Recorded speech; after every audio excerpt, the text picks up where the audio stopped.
All right, welcome, kings and queens. Today we are talking Shirley Strawberry and Steve Harvey. Y'all, how did you feel about this morning's conversation between Steve Harvey and Shirley Strawberry, bringing it all to the carpet? Or we could say to the altar, because, honey, that was a tough conversation. How did you feel about it? Are you satisfied with the results? Do you feel like it was heartfelt? And for those of you that may not be familiar with today's topic, what happened is Shirley Strawberry was married to Ernesto Williams. He was arrested a year ago for numerous charges. I mean, where do we really start?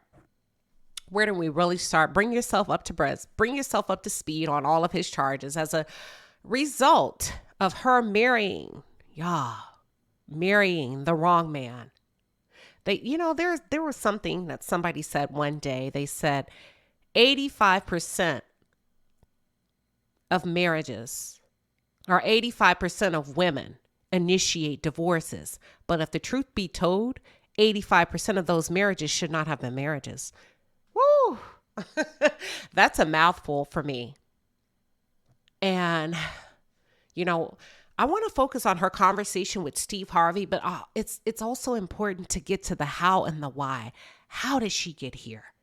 To where she's finding herself having to apologize to her boss publicly. And also the why. And when we really sit back and we assess, it's all because of a man. It's all because of a man. And not all men are good men and not all men are bad men. That's not what we're saying.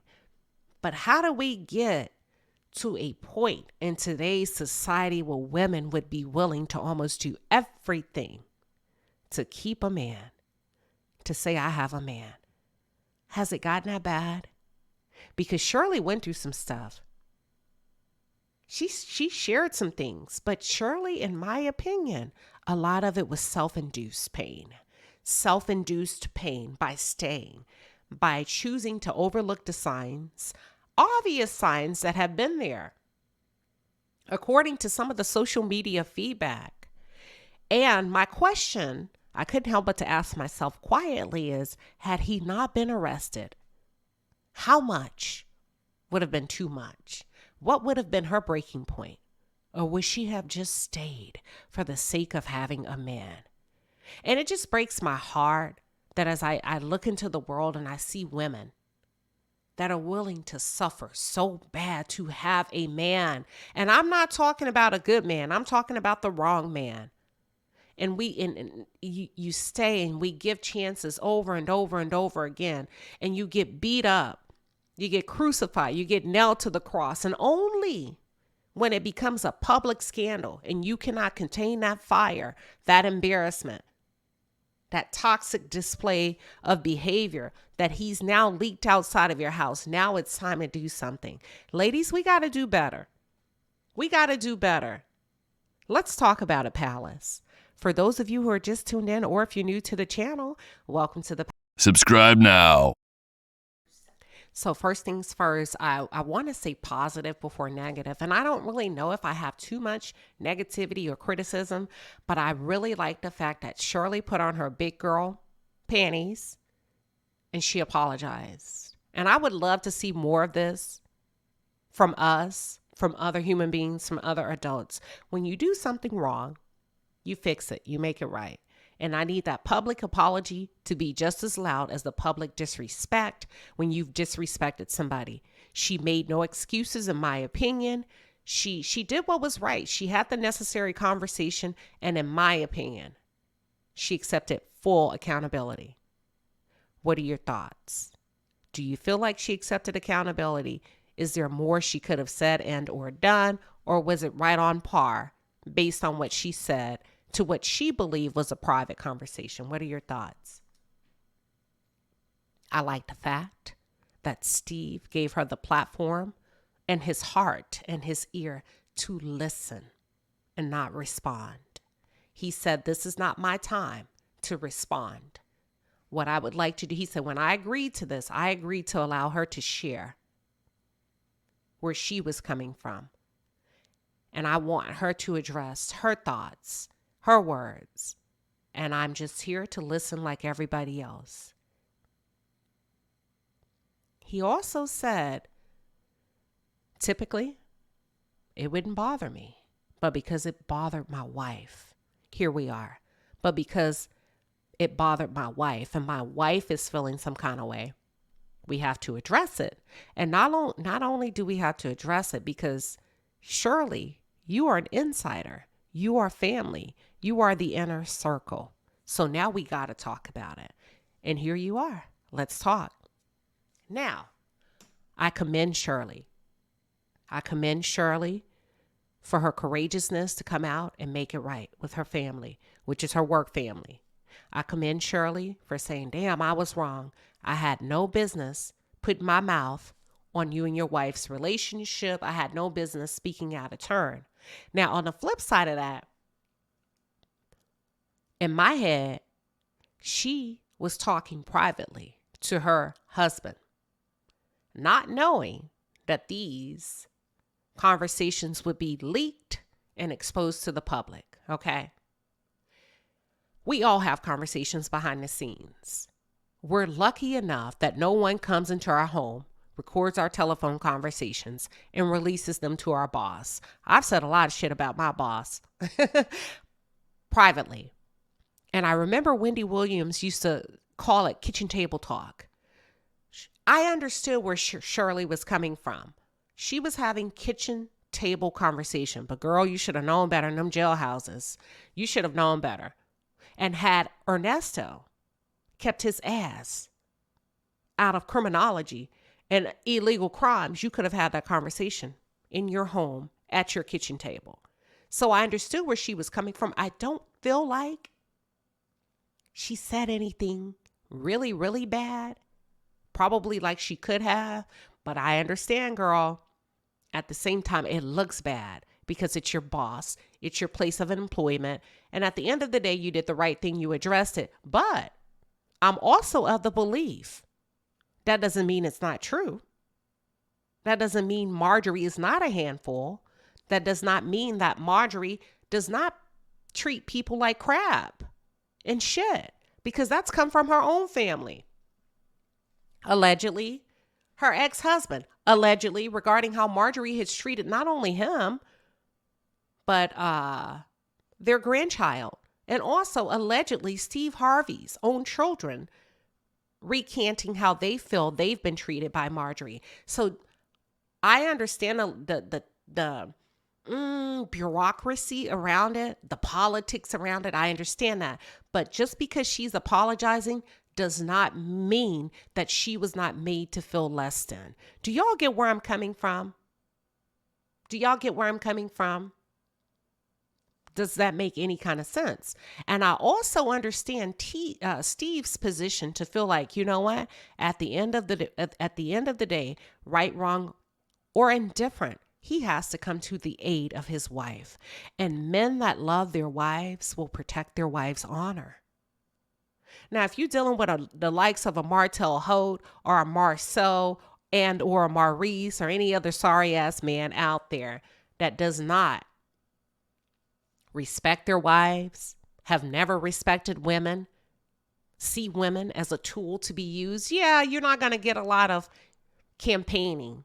Hey, listen, we need to have a conversation because you mentioned my wife and my wife is off limits. When a man loves a woman, you can expect to be held accountable, whether you are right or wrong, when it comes to his wife. And I don't think we see it often and or enough times when it comes to black men protecting black women. But I like the fact that Steve did it in a way, y'all, where he set boundaries. We're going to have this conversation because now it's spilled over to my wife. But at the same time, he did not crucify, nor did he annihilate Shirley Strawberry. He still handled her with care. And Steve isn't necessarily my favorite person based on allegations that I've heard, things that I've heard his children say, his ex-wife say, because, you know, nobody wants.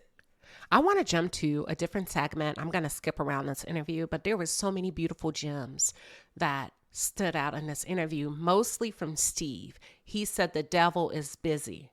And I know he was applying that specifically to the different challenges that he and Marjorie are having in the media, right? The accusations that are being brought up against Marjorie, allegedly her cheating with her trainer, Marjorie stepping outside the marriage. Also from Shirley, Steve being afraid of her. I don't know if Marjorie's cheating. I don't know. I would like to know where that came from and why. But I will say this. I can see Steve being a bit challenged by his wife, Marjorie. Marjorie has been in the game. Marjorie was a runner, allegedly. Marjorie has a past, a history, and you have to be a different caliber of woman to be married to a kingpin, okay? To be in the dope game. So yeah, I could see Steve having moments, times that he's actually walking on eggshells around that type of woman.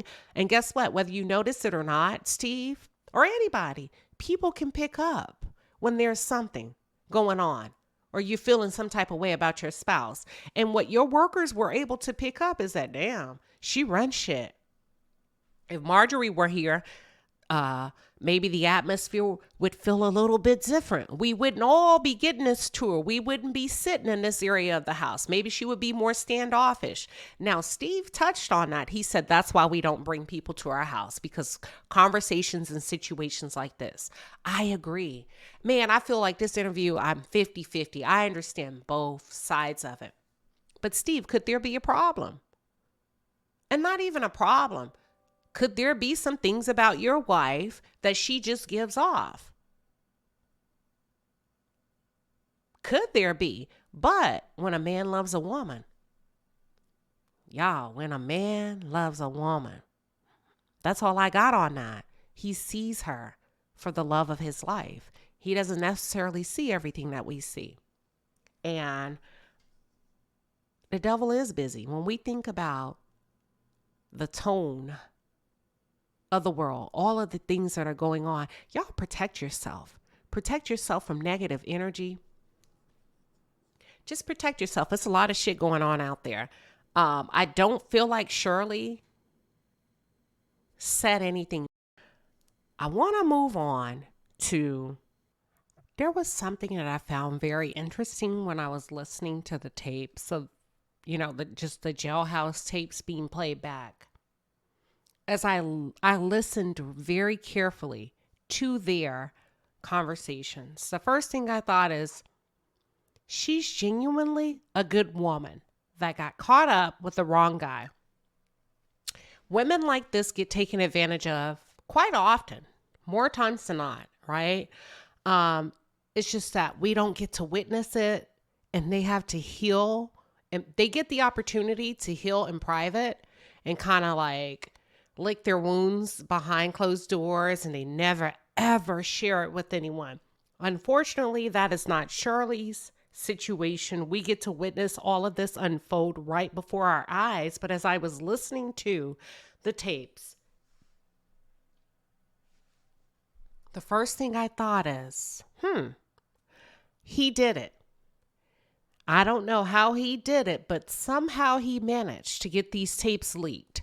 And the reason I came to that thought is because although she didn't say anything too bad, she really didn't. This woman is genuinely hurt. However, ladies, you still have to choose you. At the end of the day, I don't give a damn how much you love somebody, how much you think they love you. It is not your damn job to be saving a big grown ass man. Stop saving these men. It will lead you to your destruction and to your downfall. But as he was talking, and although what she said wasn't that bad, she was just crushed and hurt, he didn't say anything incriminating. He kept it cool. He kept it player. And it hit me. I said, he's released these tapes while she's busy entertaining him, because her words to Steve Harvey was, it was just something to keep his mind off of what he was going through. Yes, ma'am. I need you to really, really think about that, because while you were busy entertaining him, he was busy trying to entrap and incriminate you. Imagine that. His woman, his wife, busy trying to keep his mind off of his hardship, and he's scheming behind the scenes to trap her, to make her the fall guy. If this isn't crazy, I don't know what is. This is all my opinion, but I trust my instinct when it comes to these types of things. It just hit me while listening. This Negro is the one that somehow managed to release these tapes, because this is what he do. This is what he does. He's a professional con artist. He is a criminal. He is a charming Casanova. For whatever reason, I don't know how. But did you hear him just laughing? You never know you would be in danger with that type of person. He's just going to charm his way into hurting you, incriminating you, cause you to lose your home. I didn't even know she lost her home. That is crazy. She said the FBI or the authorities took her car. How does that happen? No, seriously. How does that happen to a fully functional, highly intelligent, independent, grown woman? How does that happen? I need to know. What kind of D is that? Is it D, the D that he's giving? Is it a component of being lonely? Is it desperation? Is it lack of a father in a home? Lack of affection by your mom? I need to know, because we all have a story.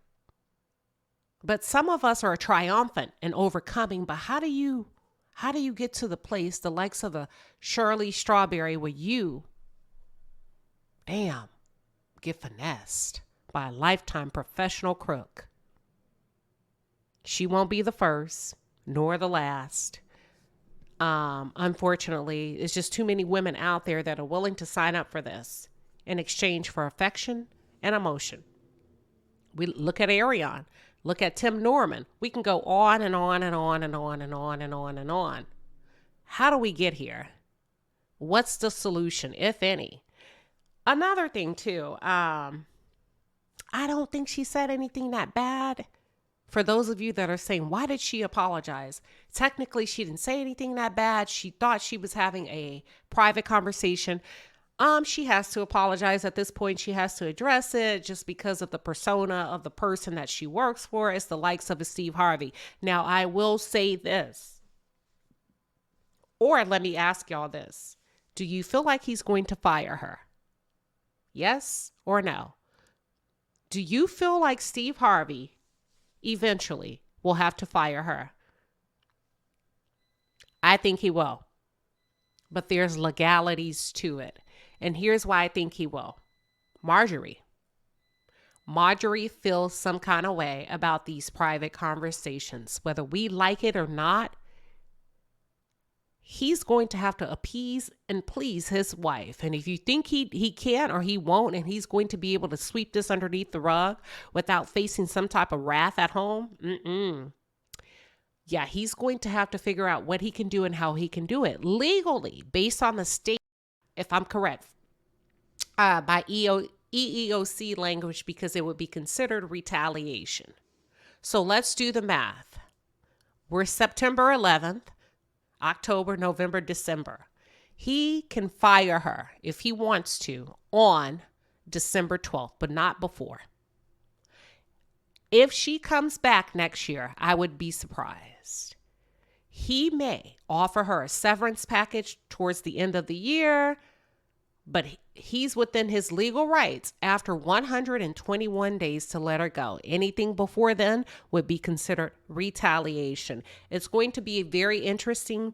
It's very sad for her. I hate to blame her, but at some point, ladies, we've got to check ourselves. We've got to hold ourselves emotionally accountable for the decisions and the behaviors that we make when it comes to dealing with these men. Some of these men, not all of these men. Let me just tell you something. A man that loves you, a man that's healthy on the inside and out, will never place you in a position to have to go against your kids. Damn. This lady has filed for divorce. I didn't know that. She released that. I feel like she's desperate. I feel like she's grasping for straws. She's saying and doing everything she needs to keep her job, because I think and I believe her job is tied to her mental well-being. I feel like if she loses her job now, everything around her would crumble, because she stood 10 toes down 10 toes deep for this nigga. Her daughters, everything. She believed in this man. That's a lot. That's a lot. Shirley, girl.